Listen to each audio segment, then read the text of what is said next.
The one thing I want to talk about is knots, and Eastern Red Cedar will have its handful. Now some you won't even see until you get down to the final dimensions, but they are not to be of concern. These little ones are no big deal whatsoever. If you get one like this, and it may be a concern, depending on where it's placed in the limb or where it ends up in the limb, but really, if you've done your job correctly by picking the right stave and splitting it correctly, then you're really gonna, at that time, remove most of the problem knots from the picture.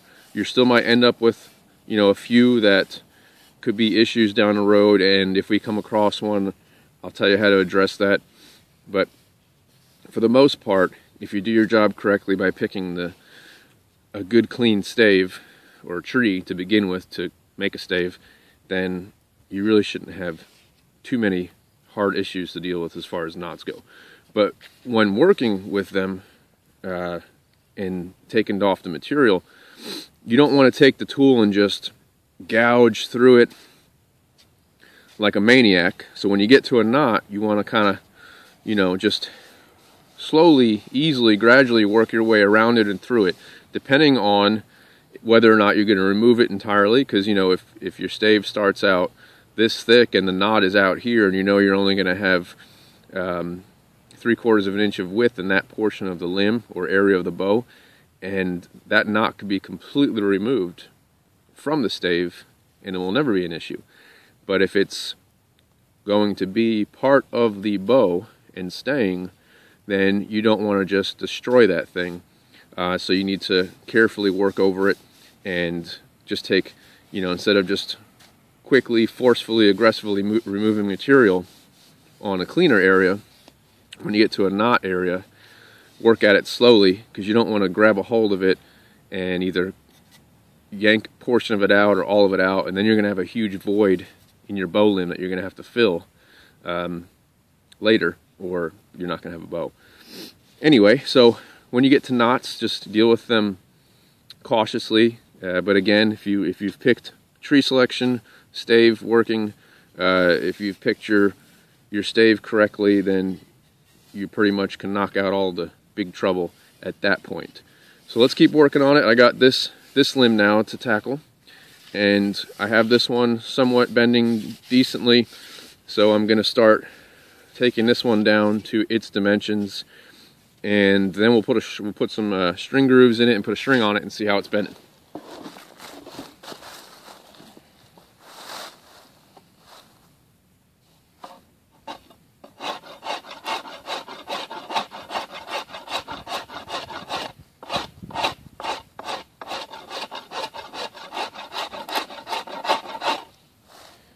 Now, as I said earlier in one of the earlier videos, I think I did at least, I'm going to put up the dimensions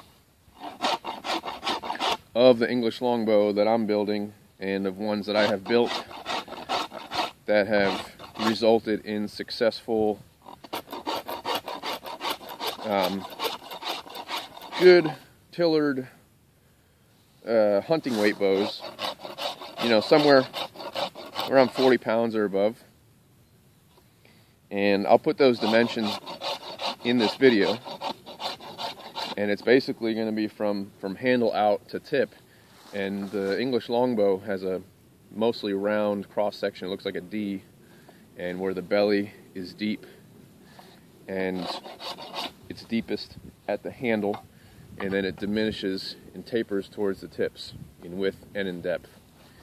So you have several measurements that you can take at the handle, mid-limb, outer limb, at the tip, to ensure that you're getting close to that symmetrical taper.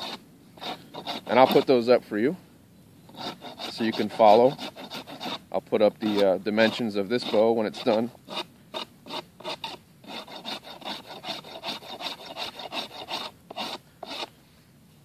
But as you can see, it's quite simple. Once you've done the work to select a proper tree and a proper stave and split it correctly, and dried it correctly, it's pretty much just taking some measurements and taking away the wood, removing the wood from the bow within that stave. And I can't emphasize it enough. Just take your time doing it. Don't be afraid to do it. Making a bow is quite easy. It's the steps leading up to making that bow is what's, I think, throws people off. If you don't have the right material to begin with, you know, you may have picked a tree or a stave that no one can make a bow out of, and then you tackle it and you go through all the hard work of shaping that into a bow, and it breaks on you when you're tillering it, and that could be discouraging, obviously. So take your time with selection, and then take your time shaping the bow within. Enjoy the process. Don't try to rush to it, because for me it's fun to see where every bow ends up. And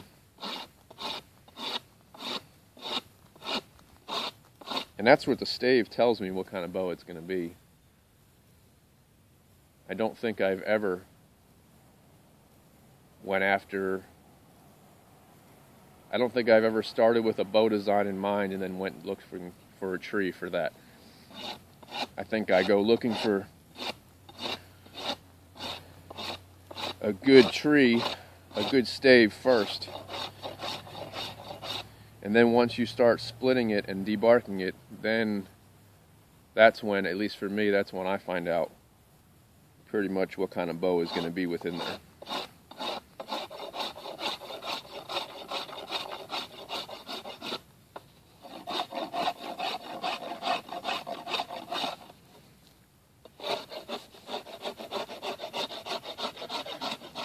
Whatever tool you use to remove material, you want to make sure that you're paying attention to your dimensions and you're not making it lopsided. So you don't want to go too aggressively on one side for too long, and then when you have to match the other side to it, you've totally diminished and gone beyond your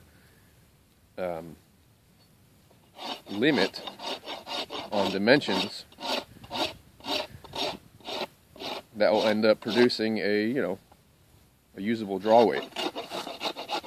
Which, that's one thing I want to say too for a beginner. You know, this series is I'm trying to make it as easy and efficient, easy to understand, easy to follow, step by step, and I'm trying to cover and prevent lots of mistakes from being made, so you don't get discouraged along the way.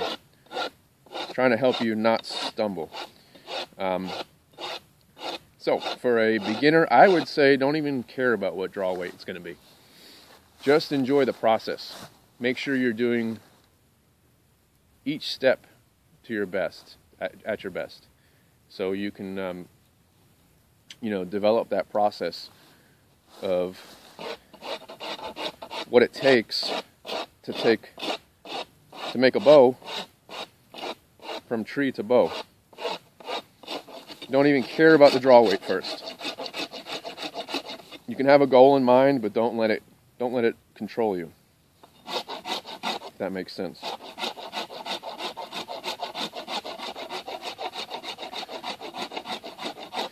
I would say the goal for your first bow should be to make a bow that functions and enjoy the process. And if you can accomplish that, then every bow after that will be better. And you can start fine-tuning and tweaking some of the steps of your process to be more efficient, to get closer to the draw weight you wish, all those good things.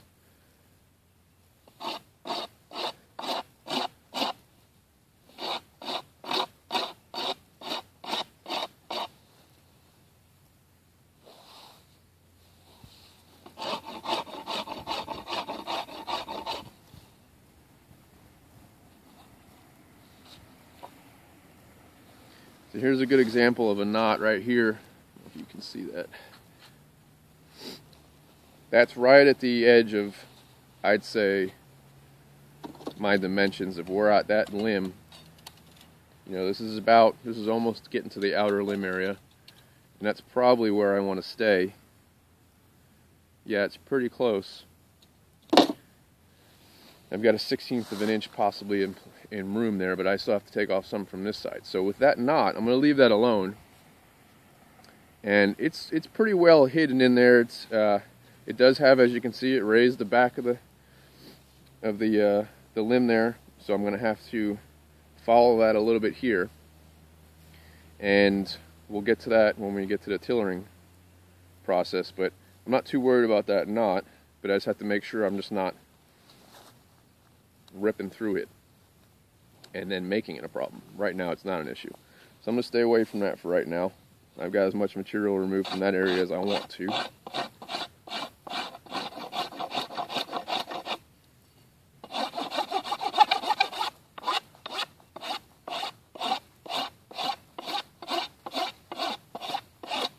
And that knot I probably won't hit again with the rasp. That'll probably be sandpaper and then a scraper or a knife for the rest of its shaping process. Another thing, with a rasp or whatever tool you're doing, since with this bow, well, with any bow, you want to protect the back, because you know if you lift a section, then you can entirely damage what you have as a bow stave, and any chances of making it a bow. So when if you're using a rasp, here's the back of the bow. When you're using a rasp, it's not a good idea to remove material from a side of a limb towards the back. If your tool grabs a hold of a good chunk, it could pull off the back splinter and remove a good section of the back, damaging the bow. So you want to work away from the back. Here's the back. You want to work down and away from the back on an angle, because I have seen where sometimes if you work straight down and you're not paying attention or having good focus or use of your tool, you can grab a hold of and crush and remove a good section of the back. And then you'd have to, you know, if you'd be able to save it, you'd have a much smaller diameter in that section of limb, and everything else would have to equal that. And you'd then be left with a much weaker bow, if you are left with a bow. So it helps to be ambidextrous, to use different hands, give one hand a break.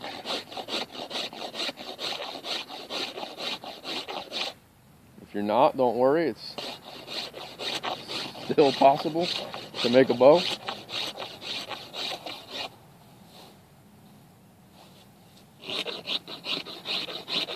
And I'm not entirely ambidextrous, I can just use certain tools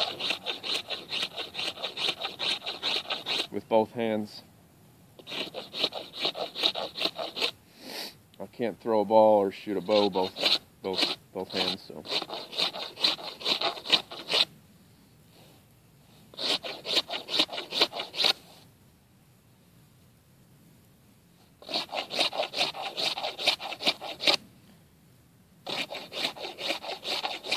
But anyway, this is where it's going to be for quite a while here. Just a lot of shaping and fine-tuning and getting this limb to match this limb's progress, and then putting a string on it and seeing where it's at, how its bend is, and then slowly picking spots that need material removal until we end up with a nice bending stick.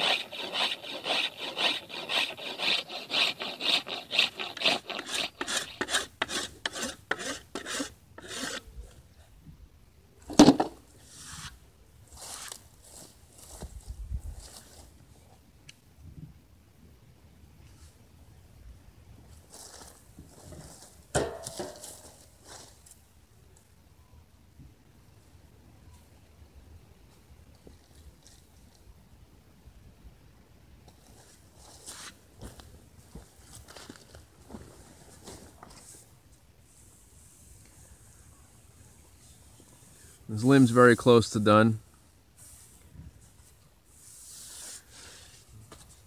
Now we got to move on to the next side.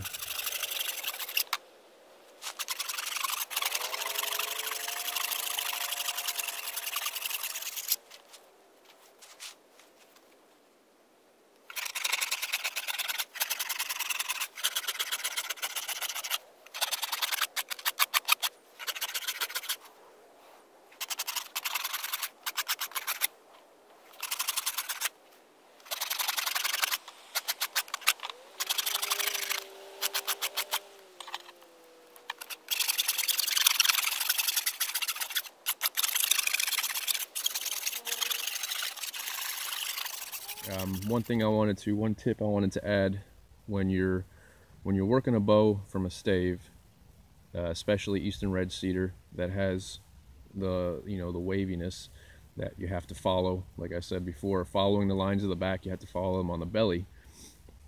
There's going to be a point in time where you have to put the rasp away because you can't keep going further because it makes pretty deep tool marks. And to continue on to remove material and follow those undulations and waves, you're going to have to switch to sandpaper, and you don't want to use a block because a block is just going to remove everything you just put in, all the hills and valleys. So you're going to take the sandpaper in your hand, and it's going to follow those dips that you created, and it's going to continue to remove material. And you can focus on one spot if need be, or you can just run long strokes along the entire length of the limb. And that will maintain those